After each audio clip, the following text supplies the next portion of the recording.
Baik, bismillahirrahmanirrahim. Assalamualaikum warahmatullahi wabarakatuh. Waalaikumsalam warahmatullahi wabarakatuh.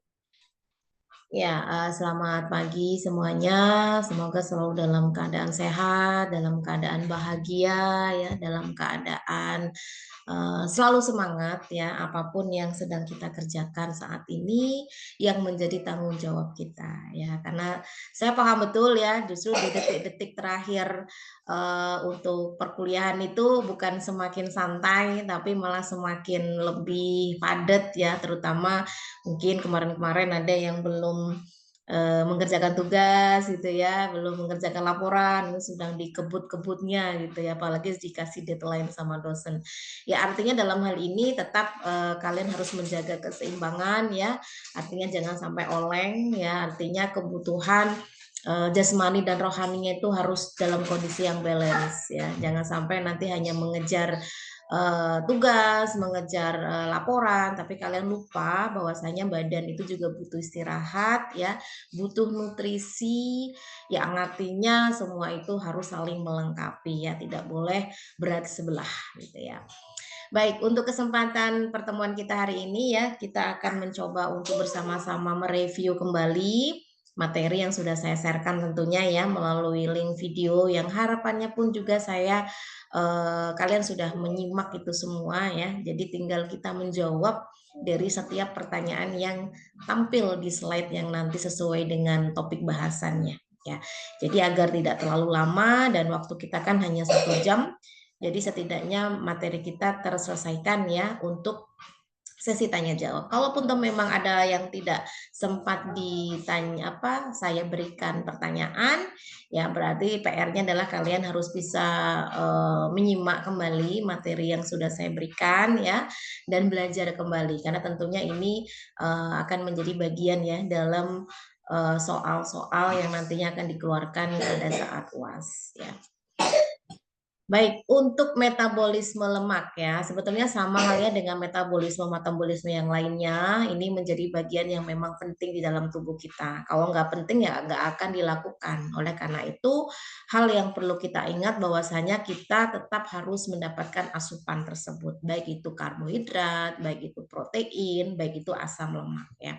Namun dalam hal ini konteksnya hanya untuk memenuhi kebutuhan tubuh kita melakukan proses aktivitas baik itu seluler maupun yang sifatnya itu kegiatan kita sehari-hari yang memang semuanya membutuhkan bahan-bahan yang disebutkan tadi ya, nutrisi yang bersifat makronutrien ya, artinya memang mutlak diperlukan, hanya saja porsinya atau jumlahnya yang perlu kita tekankan bahwasanya ini untuk kebutuhan tubuh ya, bukan untuk memenuhi ingin yang punya tubuh ya. Jadi dalam hal ini harus bisa menjaga keseimbangan itu semua.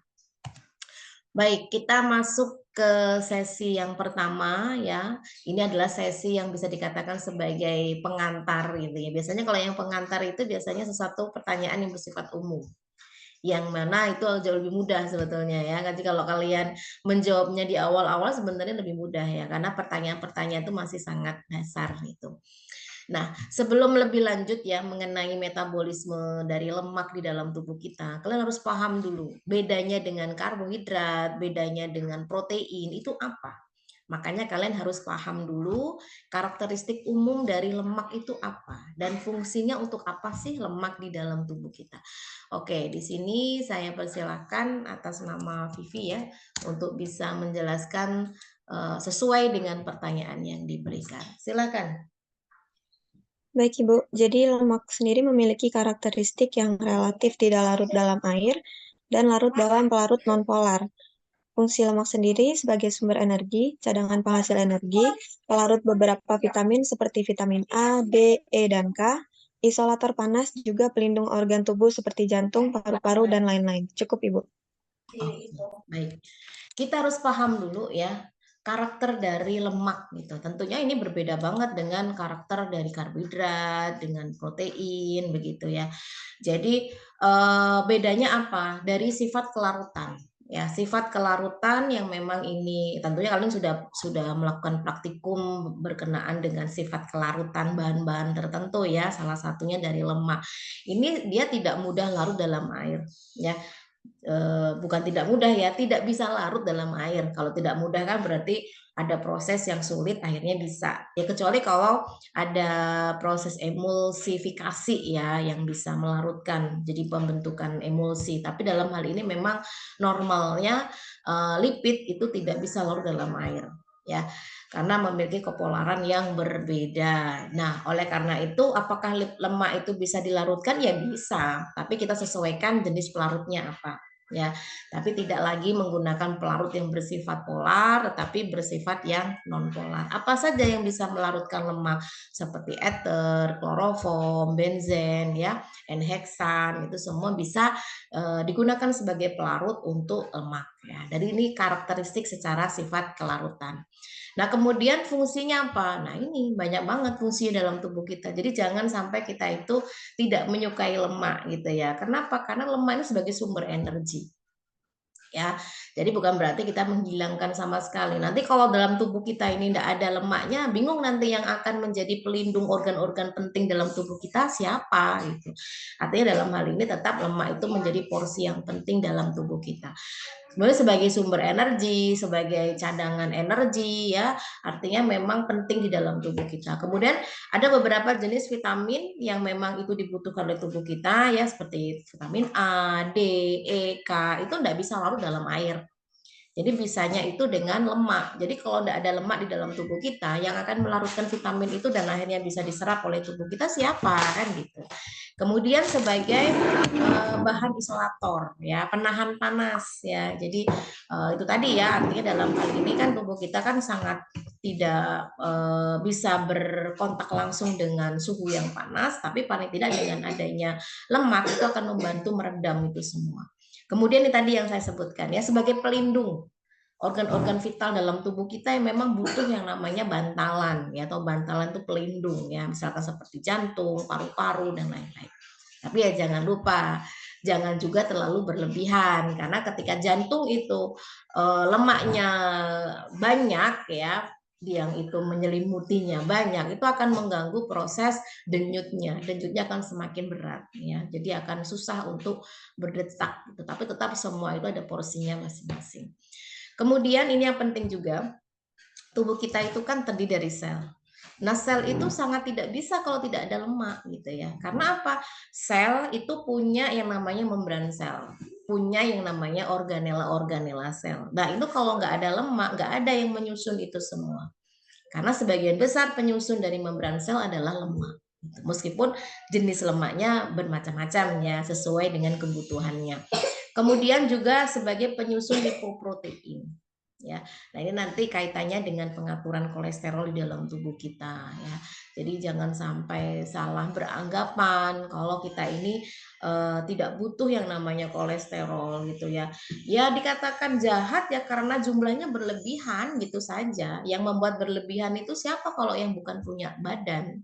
Ya, artinya kitalah yang mengatur inteknya, asupannya ya. Kalau sekiranya memang sudah dirasa berlebihan, ya itu sudah tahu konsekuensinya apa kalau kolesterol jahatnya berlebihan di dalam tubuh kita. Apalagi yang penyuka kolesterol yang hewani. Nah, ini ya yang kejenuhannya itu memang sangat berbeda dengan kalau lemak itu berasal dari nabati gitu ya. Artinya dalam hal ini bisa dijadikan referensi ya untuk pertimbangan kita. Baik, sebentar. Baik, saya lanjut lagi ya. Nah, itu jadi satu karakteristiknya, kedua adalah fungsinya ya. Oke, kita lanjut untuk berikutnya pembahasannya. Yang selanjutnya, oh ini belum ya. Ini ada tabel dulu nih yang bisa dijadikan pengantar. Nah, tadi saya menyebutkan bahwasanya di dalam tubuh memang lemak itu penting ya. Artinya tugas-tugasnya itu sesuai dengan jenis-jenisnya apa. Nah, dalam hal ini ada beberapa jenis lemak yang bisa dipahami ya atau dipelajari.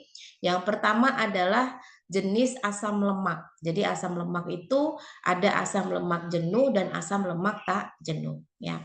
Kemudian ada gliserida, itu ada gliserida netral, ada fosfogliserida ya. Kemudian yang ketiga ada lipid kompleks, itu ada lipoprotein, ada glikolipid. Yang keempat ada golongan non gliserida ya, itu jenisnya adalah sphingolipid ya, steroid dan malam. Nah, kalau yang non gliserida ini memang yang di keluar tubuh kita ya, artinya memang tidak begitu penting untuk tubuh kita, tapi sifatnya juga sebagai lemak gitu ya. Tapi kalau untuk yang asam lemak, gliserid, lipid kompleks itu memang ada di dalam tubuh kita yang berperan dalam proses metabolismenya ya. Baik, selanjutnya untuk pertanyaan berikutnya. Nah, kita akan membahas dulu berkenaan dengan asam lemak ya. Apa itu asam lemak? Ya, apanya lemak kan begitu ya. Jadi kenapa kok ada asamnya gitu ya? Yang jelas tadi sudah saya spill di awal ya, asam lemak itu kan bagian dari lemak ya, jenis lemak gitu kan. Artinya memang karakteristik dari lemak itu kan bisa digolongkan beberapa golongan besar ya berdasarkan karakteristik yang dimiliki. Nah, kemudian di sini selain kalian harus tahu apa itu lemak, nah kemudian kalian juga harus tahu karena jenisnya tadi itu ada lemak jenuh, ada lemak tak jenuh, berarti kalian harus bisa membedakan. Apa bedanya asam lemak jenuh dan tak jenuh? Lalu perannya dalam tubuh kita tuh sebagai apa nih dua lemak ini tadi? Satunya jenuh, satunya tak jenuh. Oke, saya persilakan di sini atas nama Desak Made Widi. Oke, silakan Widi. Baik Ibu, jadi asam lemak sendiri merupakan asam karboksilat dengan rantai samping hidrokarbon. Perbedaan asam lemak jenuh dengan asam lemak tidak jenuh itu, kalau asam lemak jenuh dia ikatan tunggalnya antara atom karbon dalam rantai hidrokarbon. Kalau asam lemak tak jenuh itu mengandung setidaknya satu ikatan ganda dia dalam rantai hidrokarbon. Seperti itu, Bu. Oke, baik. Ini secara prinsipnya ya, artinya yang saya tampilkan di slide ini setidaknya bisa menjadi gambaran buat kalian ya, supaya tahu bisa membedakan apa sih asam lemak itu, kemudian ada asam lemak jenuh dan asam lemak tak jenuh.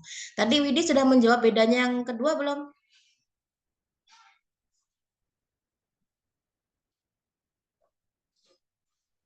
Yang kedua udah dijawab belum tadi Widi?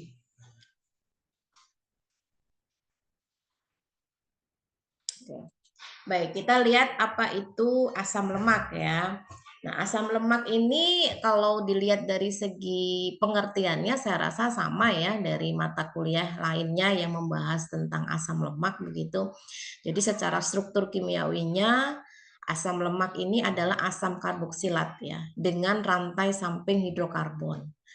Nah, kemudian hidrokarbon itu apa? Kan begitu ya pertanyaannya ya.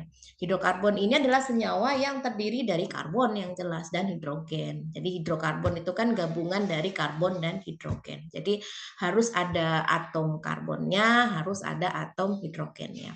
Nah, oleh karena itu bisa dipahami juga bahwasanya ada rumus umum dari asam lemak. Nah, semua tergantung dari berapa jumlah atom karbonnya. Jadi rumusnya itu adalah CH3, CH2N, COOH. Ini khas sekali untuk asam lemak ya.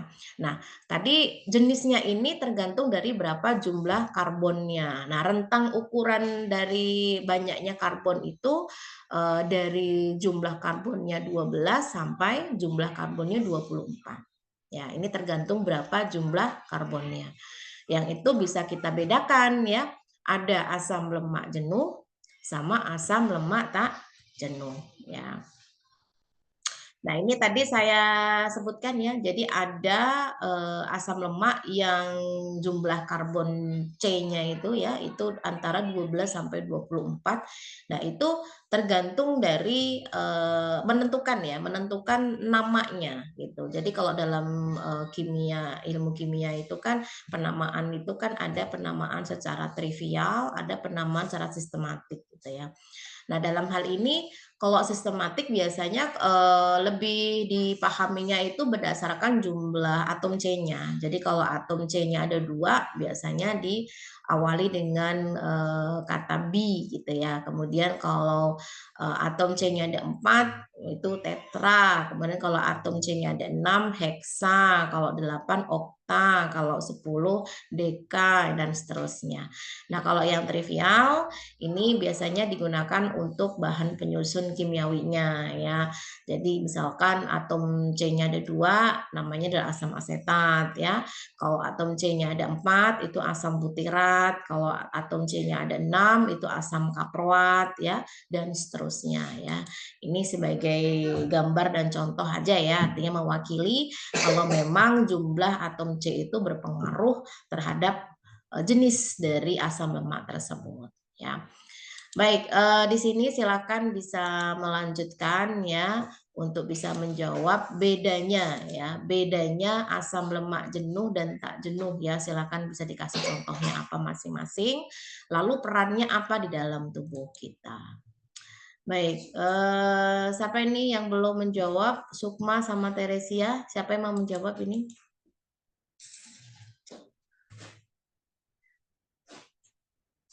Sukma ada?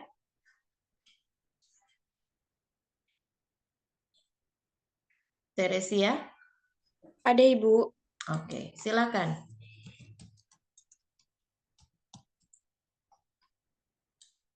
Baik, asam lemak jenuh itu diperoleh dari hewan berwujud padat pada suhu ruang. Dia membentuk lemak, ketengikannya rendah, dan umur simpan tinggi. 10% kalori harus berasal dari asam lemak jenuh, meningkatkan LDL. Asam lemak tak jenuh itu diperoleh dari tumbuhan berwujud cair pada suhu ruang, membentuk minyak, ketengikan tinggi, umur simpan rendah. 30% kalori harus berasal dari asam lemak tak jenuh, menurunkan LDL.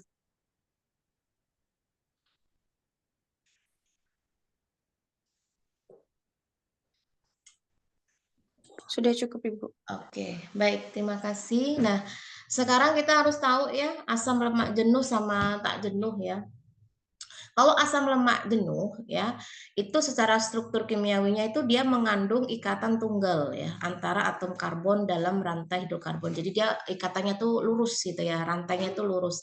Sedangkan kalau pada asam tak jenuh ya itu ada satu ikatan ganda. Jadi nanti dia bentuknya dia kayak melekuk gitu ya. Jadi tidak lurus seperti yang jenuh tadi begitu. Nah, kemudian dari karakteristik sifatnya terhadap suhu ya. Jadi kalau pada suhu ruang itu dia akan bersifat padat ya. Kalau yang lemak jenuh tadi itu. Nah, kemudian dalam hal ini bisa diambil contoh ya yang biasa kita jumpai sehari-hari itu asam palmitat ya, itu banyak ditemukan dalam mentega atau keju ya. Jadi mentega atau keju itu kalian taruh di tempat yang suhunya ruang pun dia dalam kondisi yang padat ya. Jadi tidak cair gitu ya, kecuali kalau dipanaskan. Nah, ini bisa kita pahami juga sebagai contoh yang memang sering ya kita jumpai di dapur gitu ya. Artinya jangan sampai nanti kalian tidak paham ya. Jadi apa sih mentega itu termasuk lemak apa sih, jenuh atau tak jenuh gitu ya. Nah, kemudian yang kedua ini yang memang jarang ya kita jumpai di dapur karena memang bukan untuk kebutuhan pangan, biasanya sih di kebutuhan untuk industri kosmetik ya. Kalaupun untuk makanan ya itu hanya sebagai tambahan saja, tapi memang jarang ya. Nah, ini contohnya adalah asam stearik ya. Jadi memang sering digunakan untuk kosmetik gitu ya. Ini juga masuk ke dalam lemak jenuh.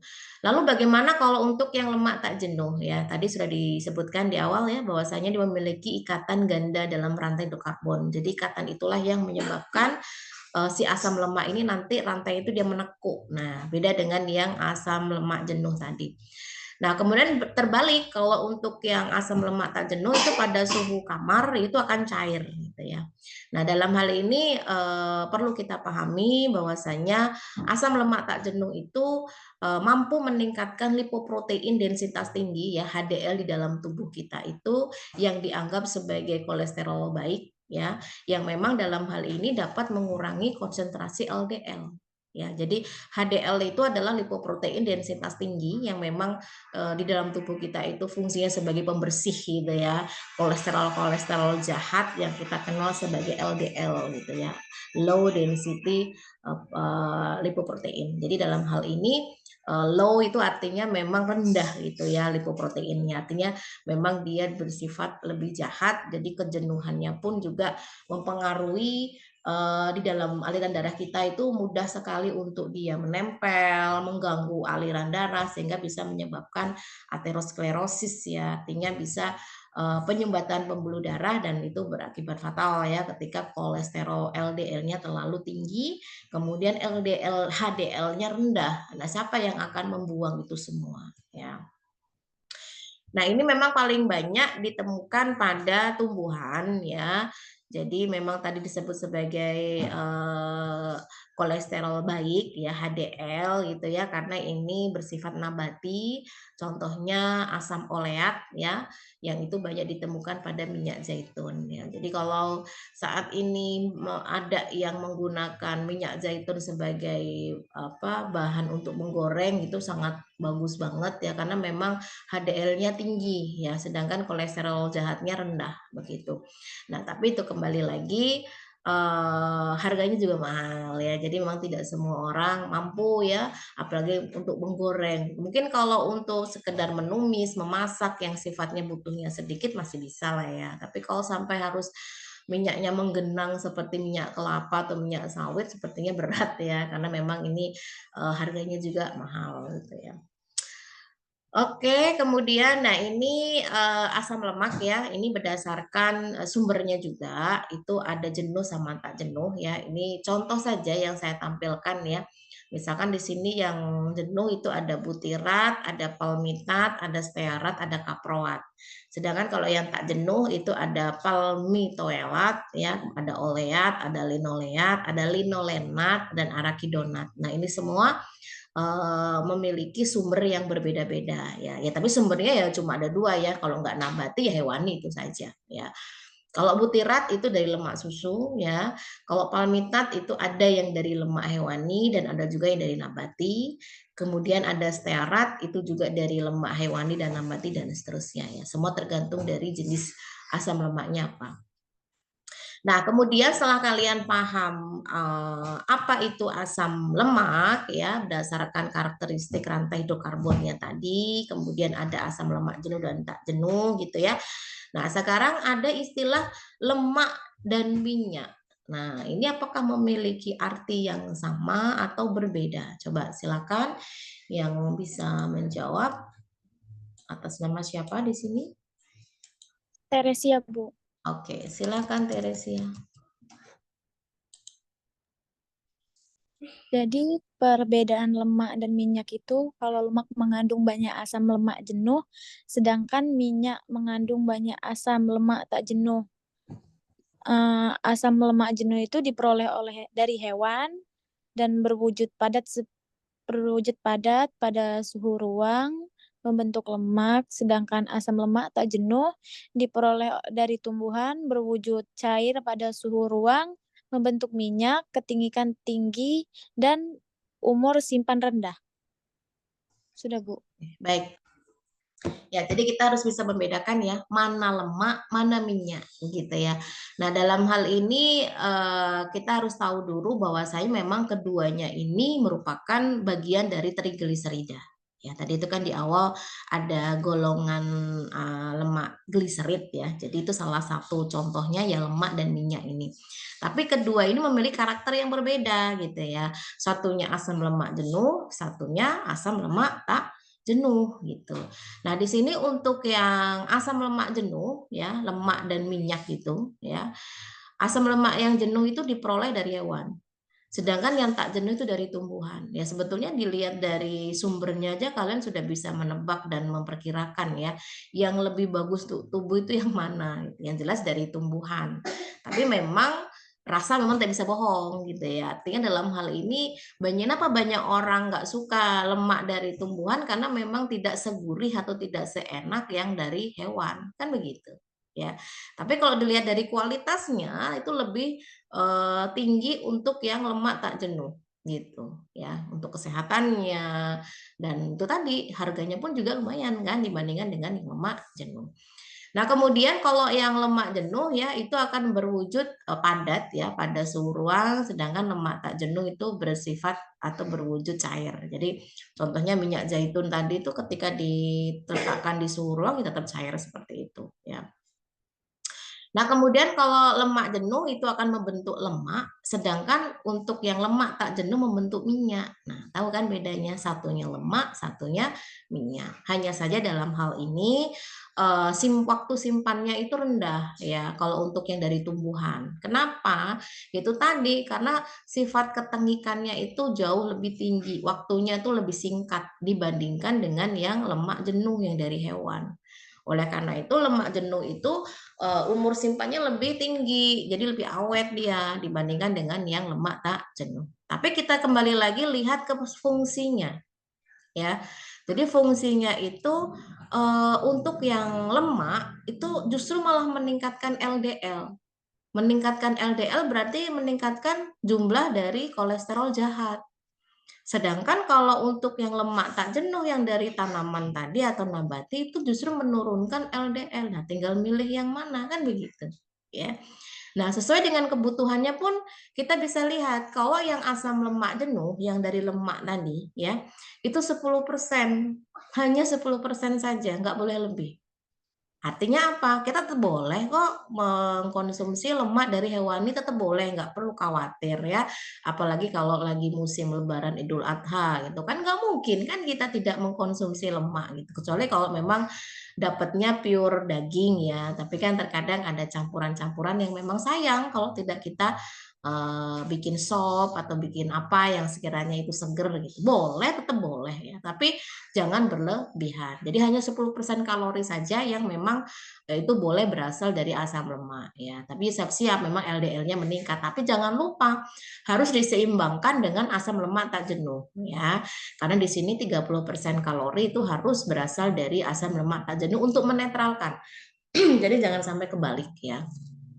Yang lemak jenuhnya tinggi, lemak tak jenuhnya rendah. Aduh, habis ya. Artinya kolesterolnya akan semakin jahat di dalam tubuh kita yang akhirnya bisa menyebabkan penyumbatan pembuluh darah atau yang lain-lainnya yang bisa membuat risiko stroke ya, risiko penyakit jantung dan lain-lain. Oke, kemudian kita beralih dulu ke golongan yang lain ya, ya ini tadi kan asam lemak, sekarang golongan gliserida ya. Nah, apa sih gliserida itu gitu ya? Kemudian karakteristik dan fungsinya itu untuk apa? Jadi kita tahu kalau itu tuh ternyata butuh loh di dalam tubuh kita itu diperlukan untuk apa. Oke, silakan kembali ke awal ya berarti ya, Vivi. Silakan Vivi. Baik, Ibu. Jadi, gliserida adalah campuran ester antara asam lemak dengan gliserol. Fungsi dasar dari gliserida sendiri sebagai simpanan energi, yaitu berupa lemak atau minyak. Jika gliserol berikatan dengan satu asam lemak, dia disebut monogliserol. Jika berikatan dengan dua asam lemak, disebut digliserida. Dan jika berikatan dengan tiga asam lemak, dinamakan trigliserida. Trigliserida ini merupakan cadangan energi penting yang berasal dari sumber lipid. Terima kasih, Bu. Oke, baik. Ya, gliserida ya, atau kita kenal dengan gliserida netral. Itu ada campuran ester ya antara asam lemak dan gliserol. Jadi tetap melibatkan itu asam lemak, tapi memang ada gabungan dengan gliserol gitu ya. Nah, fungsi dasarnya ya sebetulnya secara prinsip sama dengan lemak itu sendiri ya, ini sebagai simpanan energi atau cadangan energi. Nah, memang dalam hal ini penamaannya atau jenisnya itu tergantung dari ikatan gliserolnya ada berapa yang ada di dalam gliserida itu ya. Kalau misalkan dia jumlah gliserolnya itu berikatan dengan satu asam lemak ya disebut dengan mono. Mono itu kan satu ya. Nah, kalau misalnya gliserolnya itu dia berikatan dengan jumlah dua asam lemak itu digliserida. Nah, kalau dia ikatannya ada 3 asam lemak ya, itu berarti trigliserida. Jadi semua tergantung dari jumlah asam lemaknya. Ada 1 kah, ada 2 kah, atau ada 3. Semua tergantung dari ikatan tersebut ya. Nah, dalam hal ini fungsinya ya jelas ya sebagai cadangan energi itu tadi ya, baik itu yang berupa lemak atau berupa minyak karena dua-duanya ini kan masuk ke dalam golongan gliserida ya. Tapi yang balik lagi semua tergantung dari kitanya yang mau ditingkatkan, yang mau dibanyakin yang mana, yang jenuh atau yang tak jenuh, yang dapat meningkatkan LDL atau malah menurunkan LDL ya. Semua pilihan ada di kita ya karena memang tubuh kita itu kan ya mengikuti apa mau kita sebetulnya ya, ngikutin kalau makan ya dimakan kan begitu ya, artinya semua kendali itu ya dari kita sendiri, kapan asupan lemak jenuh kita lakukan, kapan asupan tak jenuh kita lakukan. Oke, kemudian selanjutnya tadi itu kan gliserida ya. Nah, sekarang fosfogliserida ya. Ini gambarnya sudah ada di sini, bentuknya ini saya kasih spill ya. Ini adalah penyusun sel ya, yang itu merupakan bagian luar dari sel ya. Nah, apa itu fosfogliserida? Kemudian sebutkan bagian-bagiannya sudah ada penomorannya ya, 1 ini apa, 2 apa, 3 apa, 4 apa, 5 apa ya. Yang ini dilanjutkan dengan karakteristik dan fungsi dari fosfogliserida. Oke, setelah Vivi tadi Widi ya. Widi bisa menjawab?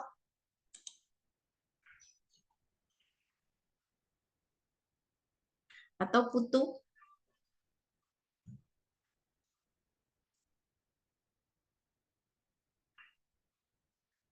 Teresia?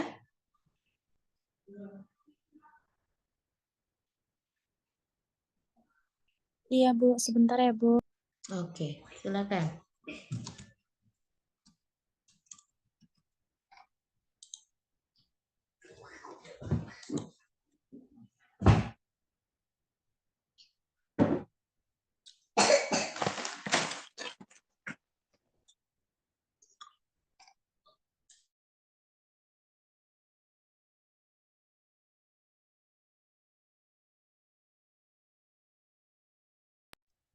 Jadi karakteristik fosfogliserida yaitu fosfolipid berbasis glycerol. Mereka adalah komponen utama dari membran biologis.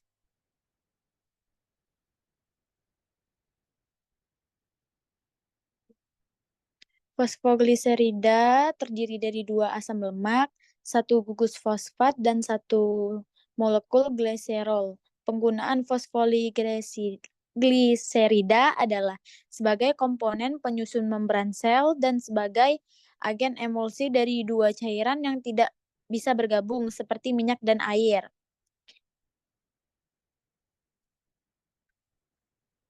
Pada gambar sel membran seperti yang ada di gambar,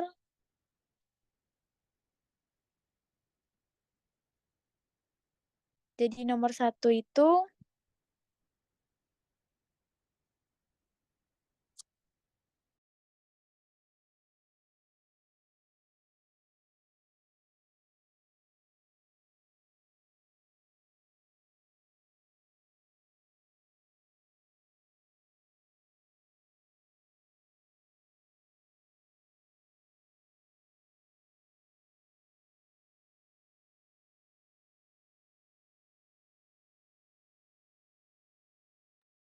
Maaf Bu, Vivi mau coba jawab bagian-bagian strukturnya.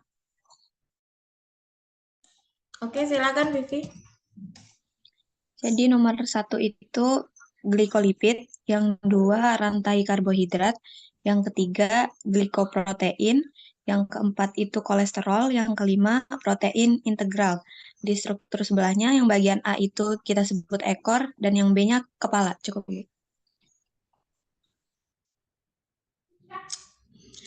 Oke, terima kasih untuk Vivi yang sudah membantu ya untuk menjawab. Ya, ini adalah fosfogliserid ya. Secara strukturnya beda ya dengan yang gliserida dia sebelumnya itu. Walaupun sebetulnya hampir sama ya, ada asam lemak sama gliserol. Nah, bedanya kalau fosfogliserat itu ada gugus fosfatnya ya. Jadi ada tambahan gugus fosfat. Jadi terdiri dari 2 asam lemak, 1 gugus fosfat dan 1 gliserol. Nah, ini juga penamaannya tidak seperti yang gliserit tadi ya, mono segala macam enggak. Karena dia sudah tersusun memang terdiri dari 2 asam lemak ya, 1 gugus fosfat dan 1 molekul gliserol. Nah, ini sebagai penyusun utama pemberian sel. Tadi saya spill di awal ya, ini penting sekali untuk penyusunan atau pembentukan sel karena merupakan bagian yang mutlak diperlukan dalam proses penyusunan membran sel ya. Nah, kemudian fungsinya apa selain sebagai penyusun membran sel dan juga sebagai agen emulsi ya dari 2 cairan yang tidak bisa dicairkan atau digabung gitu ya, misalkan seperti minyak dan air. Jadi biasanya dibutuhkan bahan fosfogliserida ya. Nah, kemudian ada lagi selanjutnya adalah lipid kompleks ya. Apa itu lipid kompleks? Kemudian berikan contohnya ya. Nah, kemudian sebutkan kelompok lipoprotein plasma yang tersusun atas beberapa jenis lipid. Nah, oke, silakan di sini siapa yang akan menjawab ya? Widi, oke. Atau Sukma atau Teresia, silakan. Putu mau coba jawab, Bu. Oke, silakan. Lipid kompleks adalah kombinasi antara lipid dengan molekul lain. Contohnya lipoprotein dan glikolipid. Lipoprotein itu gabungan antara lipid dengan protein dan glikolipid itu gabungan glukosa dan lipid. Ada kelompok dari lipoprotein plasma yang masing-masing tersusun atas beberapa jenis lipid yaitu kilomikron, very low density lipoprotein atau VLDL, low density lipoprotein atau LDL, dan high density lipoprotein atau HDL. Sudah cukup, Ibu. Dulu ya. Baik, itu untuk lipid kompleks ya. Jadi dikatakan kompleks itu berarti ada kombinasi dari lipid tersebut dengan molekul lain yang tentunya yang bisa bersatu ya. Nah, contohnya di sini misalkan gabungan antara lipid dengan protein. Nah, itu bisa lemak dan protein itu bergabung. Dikenal dengan lipoprotein. Nah, kemudian ada juga lipid dengan glukosa, itu yang dikenal dengan glikolipid. Nah, itu ya. Jadi ini gabungan antara lipid dengan molekul lain. Nah, ada beberapa kelompok yang kita soroti di sini yang lipoprotein ya. Kenapa? Karena ini yang nantinya akan berperan penting dalam pengaturan kolesterol di dalam tubuh, HDL dan LDL. Nah, ada kelompok dari lipoprotein ini yang terdiri dari beberapa jenis lipid ya. Ada istilahnya adalah kilomikron, ada VLDL ya, ada LDL, ada HDL ya. Semua tergantung dari kandungan lipoproteinnya. Kalau very low itu berarti sangat rendah sekali densitasnya dari lipoproteinnya. Kalau low density berarti rendah, kalau high berarti tinggi ya. Jadi LDL dan HDL. Semakin banyak lipoproteinnya, berarti semakin bagus itu jenis kolesterolnya. Artinya dia memiliki kemampuan untuk mengangkut si LDL untuk dibuang gitu ya. Tapi kalau yang LDL-nya malah banyak, HDL-nya sedikit, ya siapa yang akan mengangkut LDL? Makanya harus ada keseimbangan dari asupan lemak ya. Jangan melulu lemak itu yang berasal dari LDL ya, yang sifatnya LDL ya. Tapi kita harus bisa mengambil dari yang sifatnya menguntungkan atau yang memang baik untuk kolesterol HDL-nya. Ya. Kemudian apa itu lipoprotein? Ya, kemudian karakteristik dan fungsinya. Oke, silakan di sini siapa yang akan menjawab?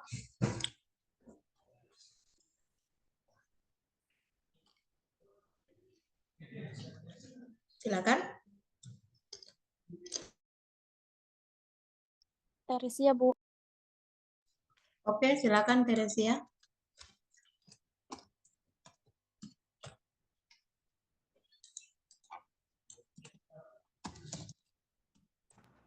Jadi lipoprotein itu struktur biokimia yang berisi protein dan lemak yang terikat pada protein yang memungkinkan lemak untuk bergerak melalui air pada bagian dalam dan di luar sel. Lipoprotein yaitu mengangkat lipid hidrofobik atau khususnya trigliserida dan kolesterol dalam cairan tubuh seperti plasma, cairan interstisial, dan limpa ke dan dari jaringan. Mengandung kolesterol berikatan dengan protein atau apoprotein. Dalam molekul lipoprotein, lipid dapat larut dalam sirkulasi darah atau diangkat menuju di tempat penggunaan dan distribusikan ke jaringan tubuh. Dan lipoprotein memiliki dua bagian, yaitu bagian inti yang terdiri dari trigliserida dan ester kolesterol yang tidak larut air. Kedua, bagian luarnya terdiri dari kolesterol bebas, fosfolipid, dan apoprotein yang lebih larut ke dalam air. Sudah, Bu.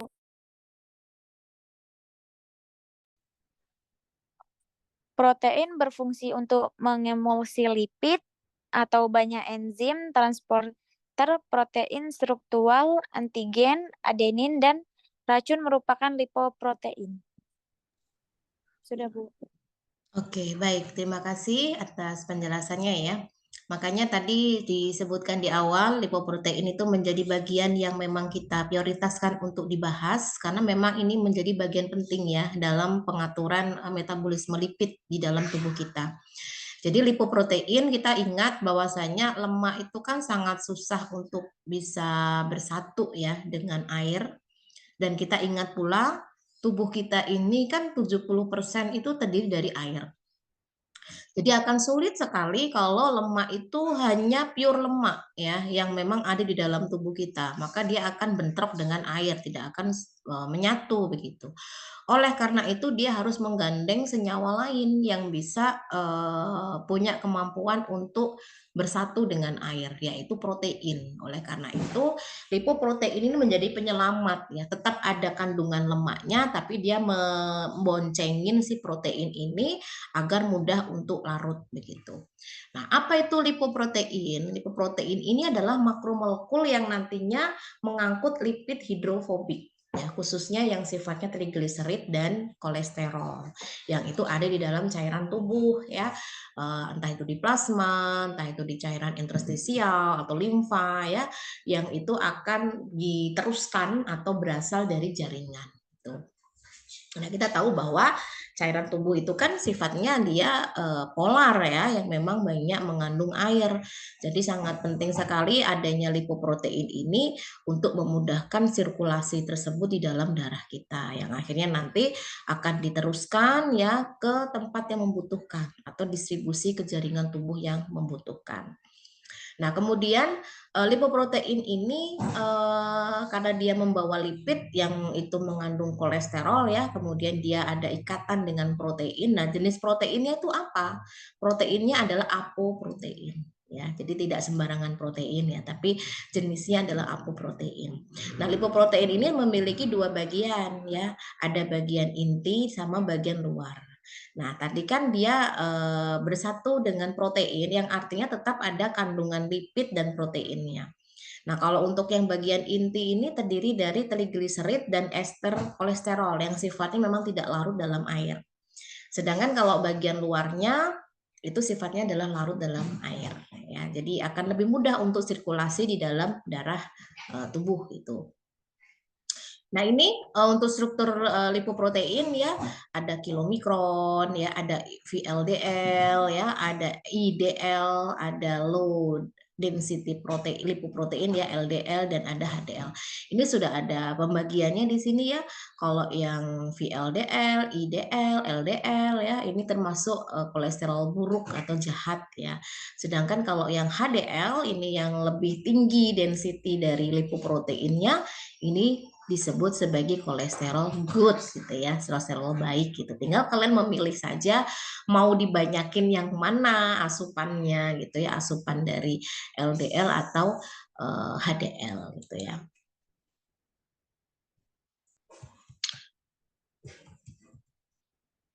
Nah, kemudian kita masuk ke nanti silakan dibaca sendiri ya peran-perannya ya, kilomikron untuk apa, VLDL untuk apa, LDL untuk apa, ini jelas memiliki fungsi yang berbeda-beda. Nah, sekarang kita masuk ke dalam metabolisme asam lemak ya. Jadi memang dalam hal ini metabolisme asam lemak itu memegang peranan yang sangat besar ya untuk memenuhi kebutuhan lemak di dalam tubuh kita. Yang mana kita tahu bahwasanya memang di dalam tubuh kita itu kan punya yang namanya jaringan adiposa, jaringan lemak gitu ya, yang fungsinya nantinya akan sebagai tempat untuk penyimpanan asam lemak tersebut.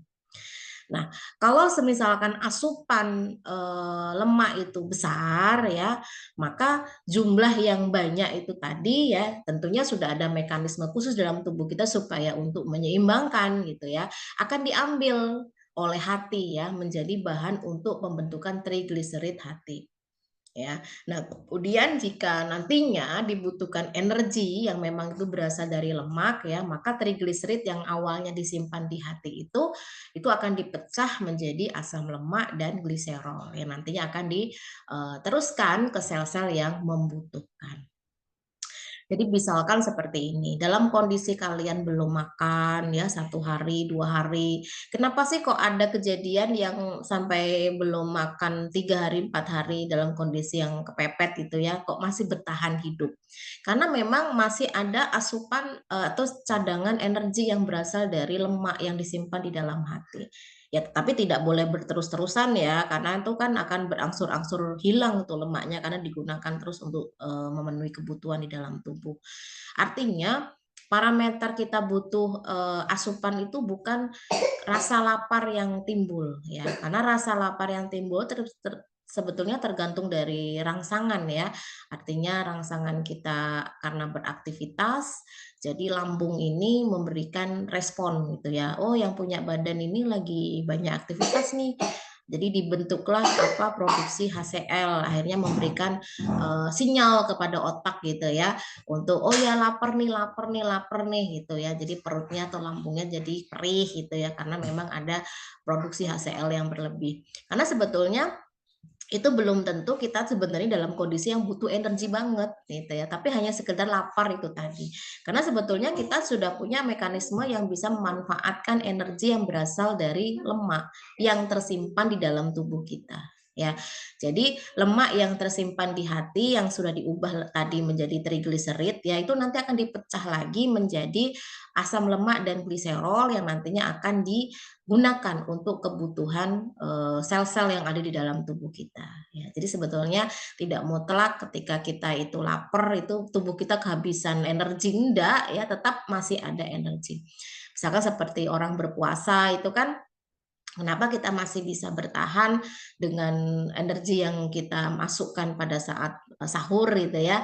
Nah, itu karena kita punya yang namanya lemak di dalam tubuh kita yang memang itu sudah diubah menjadi trigliserid yang itu ada di hati. Itu justru malah akan semakin bagus ya, mengurangi asupan lemak, mengurangi cadangan yang bersifat lemak di dalam tubuh. Karena kalau semakin banyak lemak yang tertimbun, tentu akan menyebabkan berbagai jenis gangguan ya, terutama di aliran darah itu di pembuluh darah kita gitu ya. Jadi itu tadi bahwasanya kita ini jangan khawatir punya kok energi cadangan yang itu berasal dari lemak yang sudah disimpan di hati gitu ya. Nah, kemudian dalam kondisi tubuh kita itu memerlukan lemak, itu akan ada proses pemecahan lemak ya, yang tadi gliserid menjadi asam lemak dan gliserol ya. Itu prosesnya kita kenal dengan istilah lipolisis ya.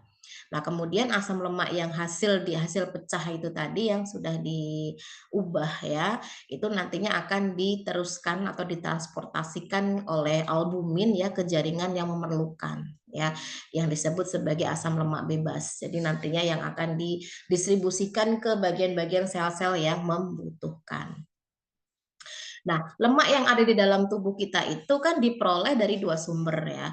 Dari makanan yang memang kita asup keseharian kita nih, pagi tadi kalian makan apa gitu ya, makan tempe goreng, itu pasti ada lemaknya. walaupun tempenya itu protein karena kan digoreng kan begitu.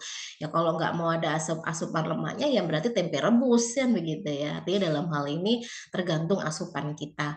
Jadi makanan yang diasup itu ada lemaknya walaupun hanya sekian persen begitu ya. Itu nanti akan diuraikan ya menjadi kolesterol, menjadi trigliserid, fosfolipid yang nantinya akan proses di pencernaan ya, karena di usus itu kan ada enzim-enzim khusus yang bisa untuk mengubah protein lemak menjadi asam lemak begitu. Nah, selain dari makanan ya kita tadi sudah punya cadangan ya, kita sudah hidup berapa lama, sudah hidup berapa tahun, kita sudah makan berapa kali gitu ya. Nah, tentunya sudah ada produk yang dari hati, trigliserid itu tadi yang memang itu adalah energi yang disimpan. Ya, jadi dalam hal ini nggak perlu khawatir, kita sudah punya cadangan itu semua ya. Selama tidak berlarut-larut sampai berbulan-bulan, insya Allah aman ya. Artinya tidak melulu hanya karena lapar, kita jadi terus-terusan mengasup yang memang tidak dibutuhkan oleh tubuh kita.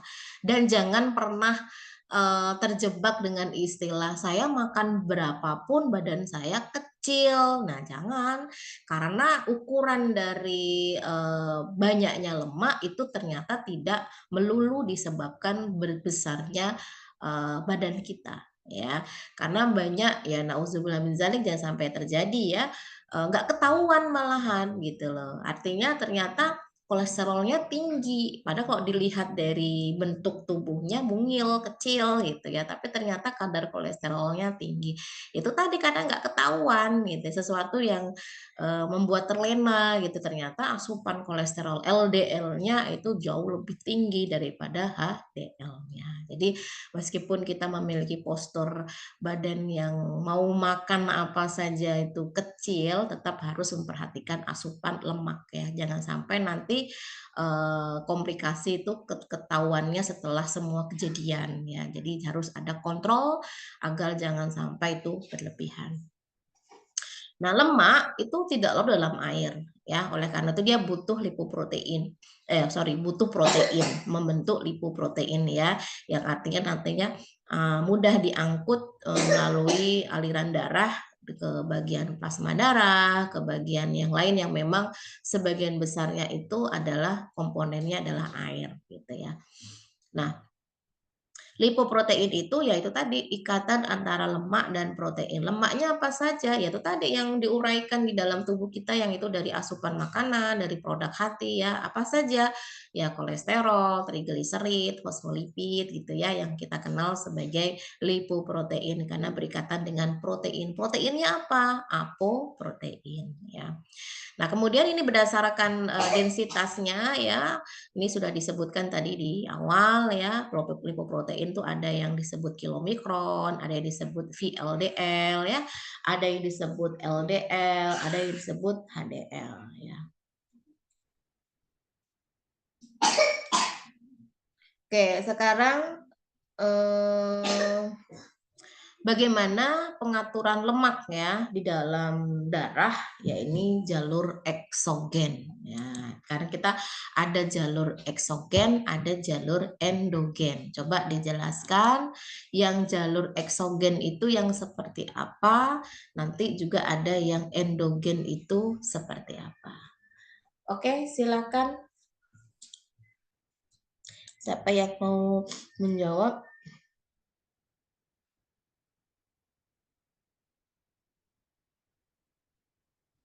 Vivi mau jawab, Bu.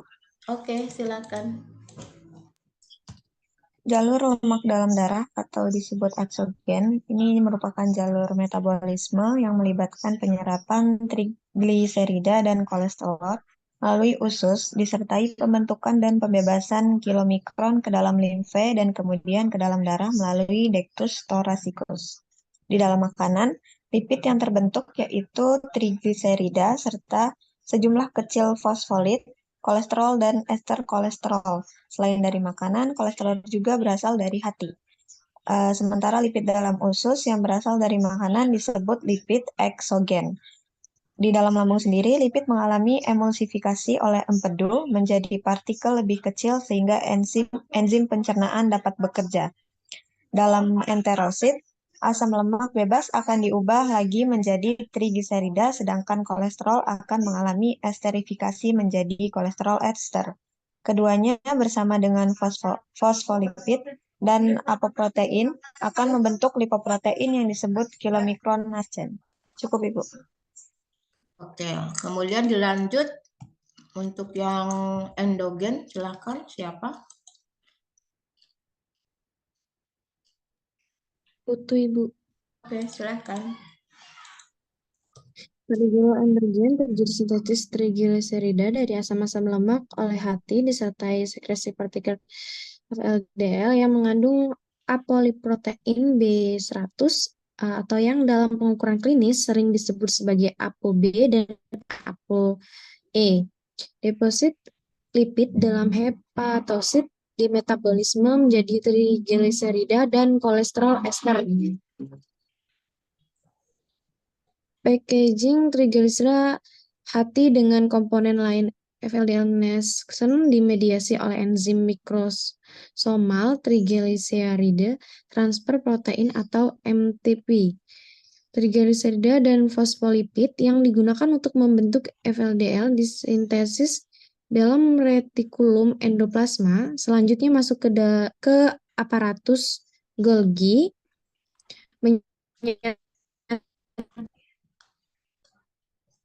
dengan permukaan lumen ke celah lisa dan masuk ke kapiler jaringan adiposa dan otot sebagai lipoprotein FDL Neses dengan ApoB sampai 100. Apoprotein ApoB sampai 100 merupakan sebagai bentuk hepatik dari ApoB. Selain itu, FLDL juga berisi ApoE dan ApoCS yang didapat dari HDL dalam sirkulasi.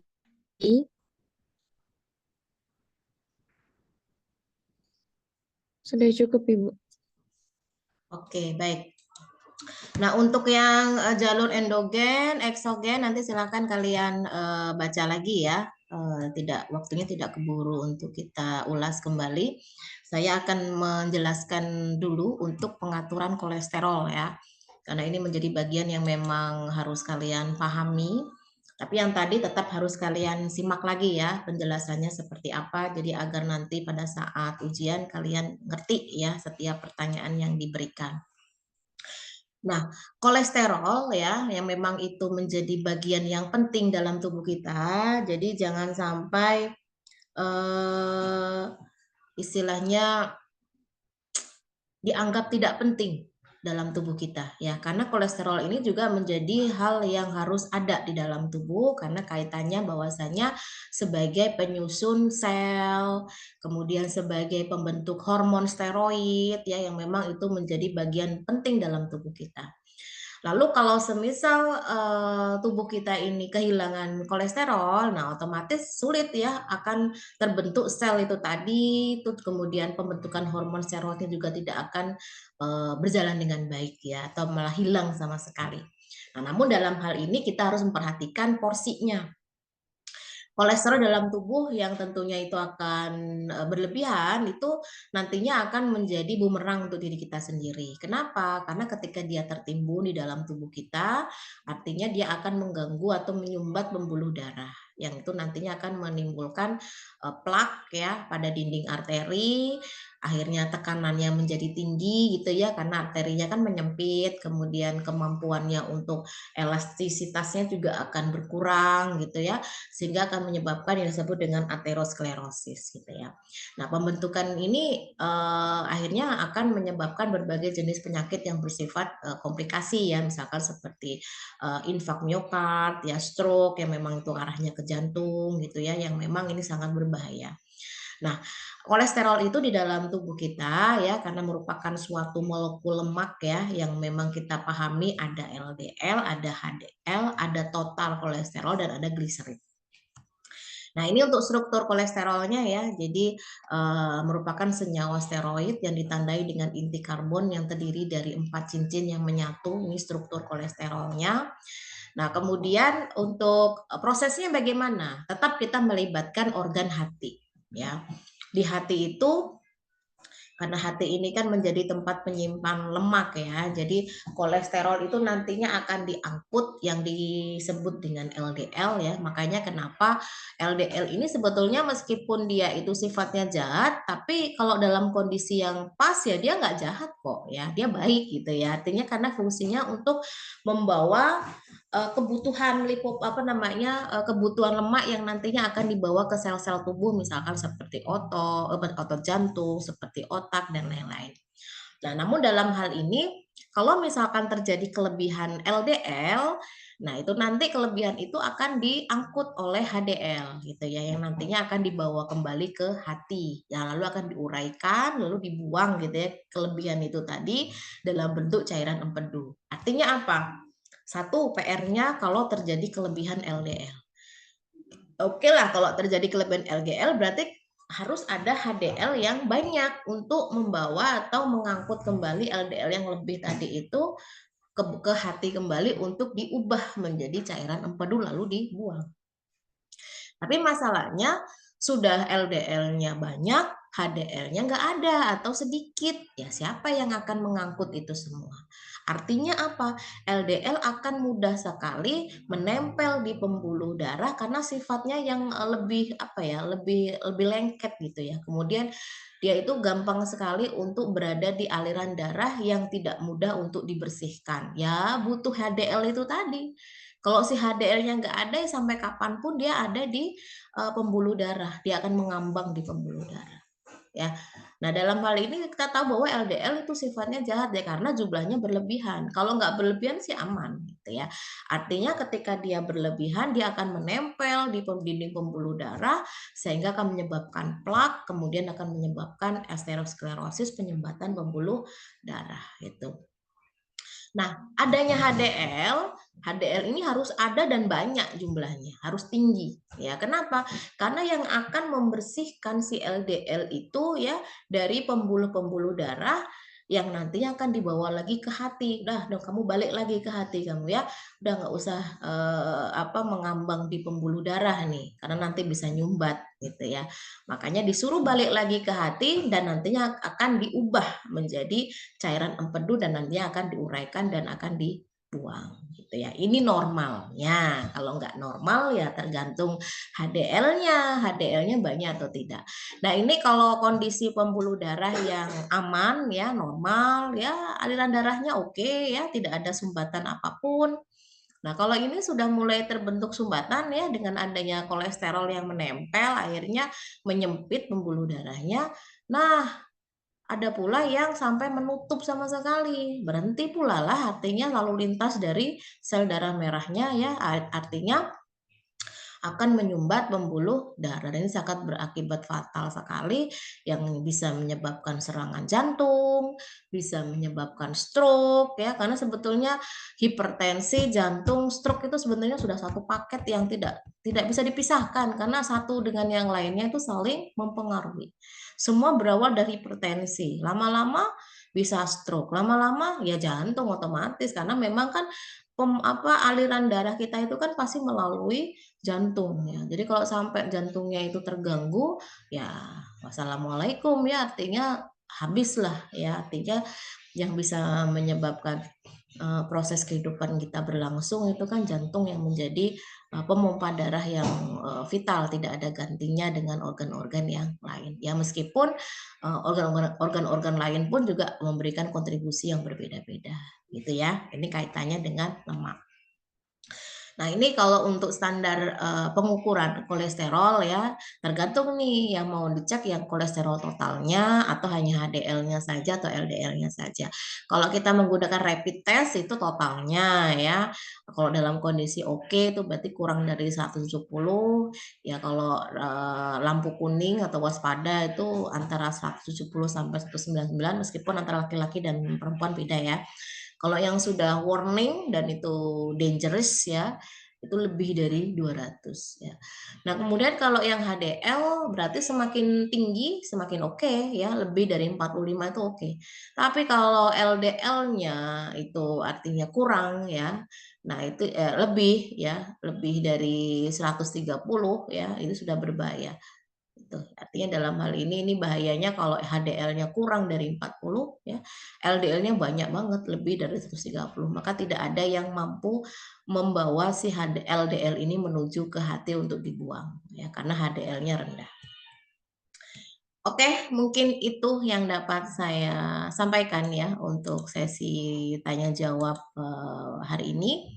Insya Allah kita masih ada pertemuan di 2 pekan yang akan datang ya, karena sepertinya jadwal UAS itu di tanggal 22 Juli ya, berarti masih ada 2 pekan lagi untuk kita melanjutkan perkuliahan. Saya belum mengadakan kuis untuk protein. Jadi pekan depan itu protein sekaligus lemak ya, sekaligus saja. Jadi waktu belajarnya biar sekalian untuk persiapan UAS. Jadi untuk sesi Zoom yang akan datang itu nanti akan dilaksanakan kuis ya untuk materi protein dan lemak ya. Oke, sampai sini ada yang mau didiskusikan dulu sebelum saya tutup? Cukup, Ibu. Oke, kalau cukup kita akhiri dengan membaca hamdalah bersama-sama. Alhamdulillahirrahmanirrahim. Terima kasih, selamat siang. Assalamualaikum warahmatullahi wabarakatuh. Waalaikumsalam warahmatullahi wabarakatuh. Terima kasih, Bu. Oke, sama-sama.